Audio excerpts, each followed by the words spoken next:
আসসালামু আলাইকুম এভরিওয়ান, কেমন আছেন সবাই? আমি আল্লাহর রহমতে অনেক ভালো আছি।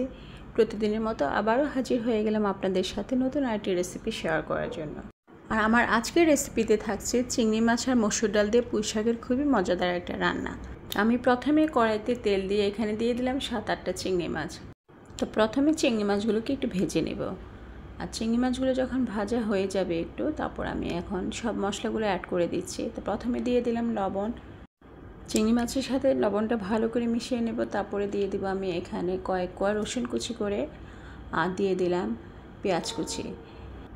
রসুন পেঁয়াজ কুচি দিয়ে আবার কিছুক্ষণ ভেজে নিচ্ছি।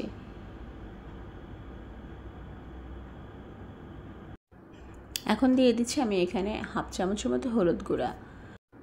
হলুদের গুঁড়াটা ভালো করে নেড়ে ছেড়ে মিশিয়ে নিচ্ছি।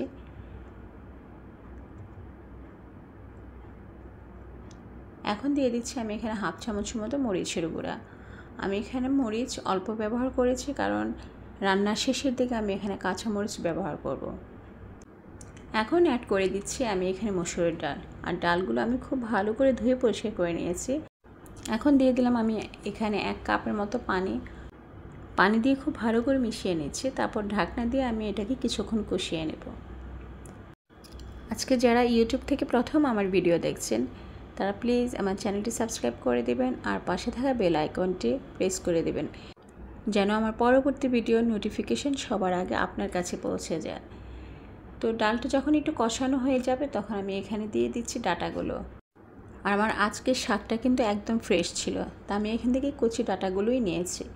আর ডাটাগুলো দিয়ে ডালের সাথে খুব ভালো করে মিশিয়ে আবার ঢাকনা দিয়ে কিছুক্ষণ কষিয়ে নেব, ডাল এবং ডাটা দুটোই সিদ্ধ হওয়া পর্যন্ত। এই পর্যায়ে এসে পানিটাও কিছুটা শুকিয়ে আসছে আর ডাটা এবং ডাল দুটোই মোটামুটি সিদ্ধ হয়ে গিয়েছে। এখন আমি এখানে অ্যাড করে দিচ্ছি পুঁই শাকের পাতাগুলো। তো প্রথমে আমি এখানে অর্ধেক পরিমাণ শাক দিয়ে দিচ্ছি। পুরো শাকটা একসাথে দিয়ে নাড়তে গেলে পড়ে যাবে। তো এখানে আমার শাকটা কিন্তু কিছুটা নরম হয়ে আসছে। এখন এগুলোকে আমি একটু নেড়ে ছেড়ে নিচ্ছি। তারপরে আমি এখানে বাকি শাকগুলো দিয়ে দেব।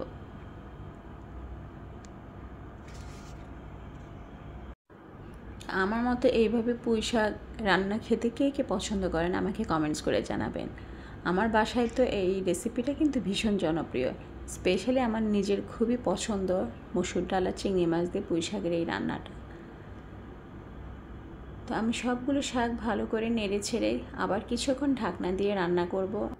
এ পর্যায়ে এসে কিন্তু আর পানি দেওয়ার প্রয়োজন নাই, কারণ শাক থেকে বেশ অনেকখানি পানি বের হয়ে যাবে আর ওই পানিতেই শাকটা সিদ্ধ হয়ে যাবে।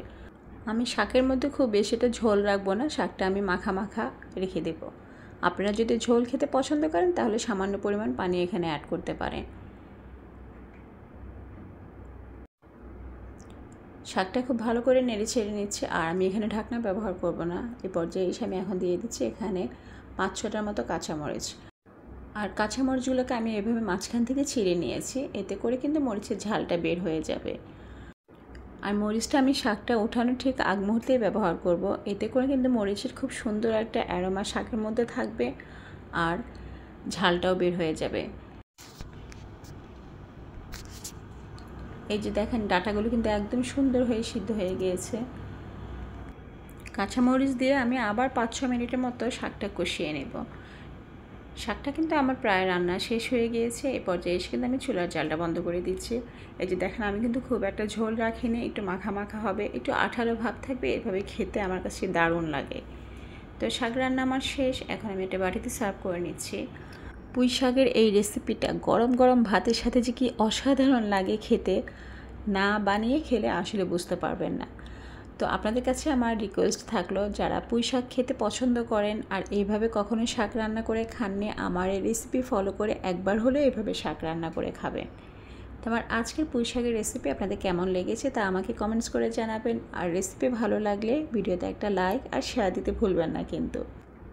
আজকে আর কথা বাড়াচ্ছি না, এই মুহূর্তে যারা আমার ভিডিও দেখছেন তাদের সবার সুস্বাস্থ্য কামনা করে আজকের মতো বিদায় নিচ্ছি। সবাই ভালো থাকবেন, আমার জন্য দোয়া করবেন এবং আমার চ্যানেলের পাশেই থাকবেন। আল্লাহ হাফেজ।